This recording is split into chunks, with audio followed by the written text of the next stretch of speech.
Hello mga B! Dahil may concert na naman ang Coldplay sa Manila sa darating na 2025, hayaan niyong ibahagi ko sa inyo ang aking personal experience sa kanilang Music of the Spheres World Tour para alam niyo na ang i-expect kapag kayo naman ang manonood. Durong Pandesal. Oh, nakakaangat-angat na sa buhay. Hello mga B! Nagka-carbo loading na kaming lahat para may energy kaming manunood ng concert. Halos kalahating taon din naming hinintay ang pagkakataon na mapanood ang Coldplay ng live at in the flesh. Honestly, first time kong umattend sa ganitong klase ng event dito sa Manila. Pero itong mga pinsan ko, mga frequent concert goers yan.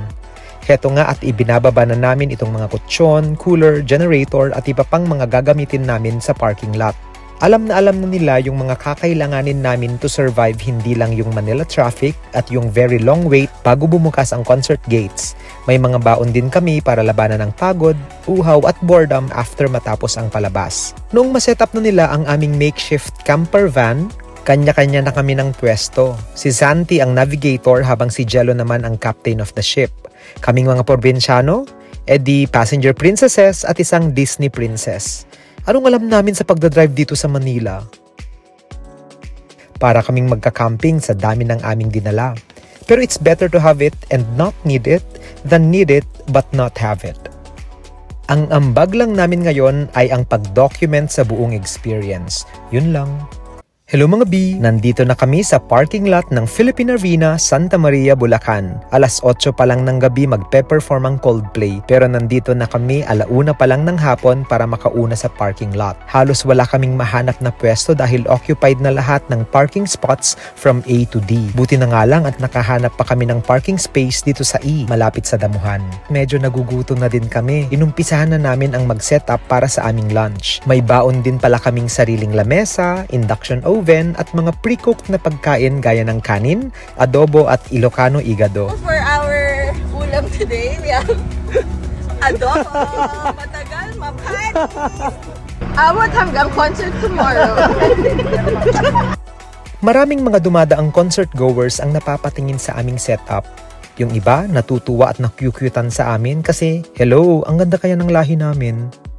Yung iba naman, medyo tumataas ang kilay dahil siguro na weirduhan na ginawa na naming camping spot ang parking space. Either way, as a Disney princess, na-enjoy ko ang attention kasi KSP akong malala at wala kayong magagawa dun.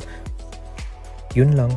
Hello ulit mga B! Getting ready na kami para pumasok sa concert grounds kasama ang aking mga pinsan. Medyo malayo pa yung Philippine Arena from where we are parked. Tansya ko, siguro higit 2 kilometro pa ang lalakarin namin bago namin marating ang venue. Makulimlim ang langit at parang uulan. Along the way ay may nagbebenta na ng mga light sticks at iba't ibang abubot para sa mga avid concert goers. Sa dami ng tao, nahirapan kaming hanapin yung designated lane namin. Matapos ang mahigit 1 oras na pila ay pinapasok na nila kami. Higit 4,000 din yung worth ng ticket namin. Para sa aking dukha, medyo may kamahalan na ito. Nung nakapasok na, sunod naman naming hinanap kung saan kukuha ng mga pins at silo bands o yung mga pulseras na umiilaw-ilaw. Crucial na meron ka nito to complete the concert experience. Pati sa labas ng mismong Philippine Arena ay pila pa rin. May nagbebenta kasi ng mga merch ng Coldplay. Napagkasunduan pala naming magpipinsan na after the show na lang kami bibili ng mga posters at mga hoodies. Hopefully, hindi kami maubusan. Aaminin ko,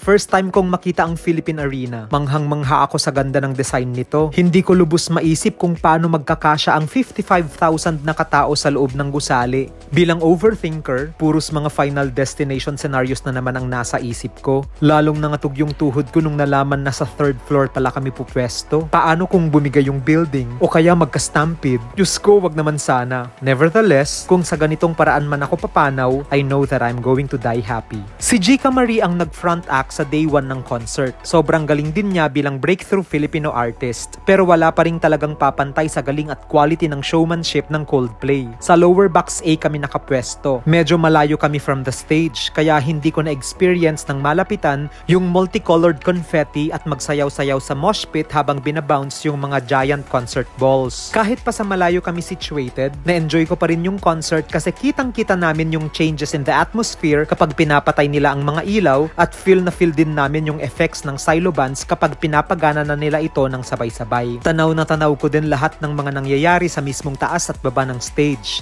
Dati, limited lang yung kabisado kong songs ng Coldplay. Alam nyo bang a few months before the concert ay gumawa na kami ng playlist ng mga tutugtugin nila sa kanilang Music of the Spheres World Tour? Ito ay para at least familiar na kami sa lahat ng mga kanta nila bawat set. All of their songs naging favorite ko na. Pero on top of my list ay yung kanta nilang Sky Full of Stars, Viva La Vida, Yellow, Every Teardrop is a Waterfall, Fix You, at syempre, ang My Universe. Nagulat kami sa surprise performance ng Lola Amor na kinanta ang hit song nilang Raining in Manila habang nagpapahinga ang buong banda. Otherworldly ang experience kong ito dahil sa mga effects sa LED walls, mga paandar nilang silo band patterns, laser lights at mga LED balls na korteng planeta, feeling ko nasa ibang mundo ako. May celestial theme ang performance ng Coldplay. Bawat set ay na-design to make it feel like an intergalactic journey. Sulit ang pera nyo sa stunning visuals, interactive stage patterns, at syempre, yung setlist nilang packed with the greatest and biggest hits.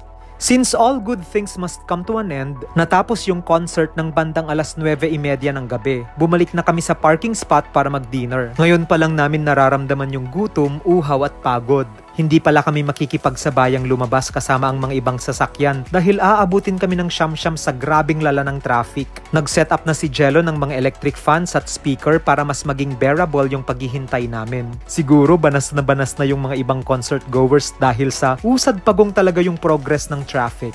Thank God at pa-chill-chill lang kami sa may camper van ng mga pinsan ko. Nag-init na din kami ng mga ulam. May repeat performance kasi yung baon naming adobo at igado. Kanya-kanyang recap na din kami ng mga favorite parts namin sa concert. Ako, favorite ko lahat ng experience ko sa araw na to. From the preparation, mismong concert at etong post-concert camping namin, lahat ito i-cherish ko for a lifetime. Maraming salamat pala sa mga pinsan at in-laws namin for making this experience super enjoyable. Mahal na mahal namin kayong lahat. Sa uulitin, love, mga probinsyanong Disney princesses. Yun lang.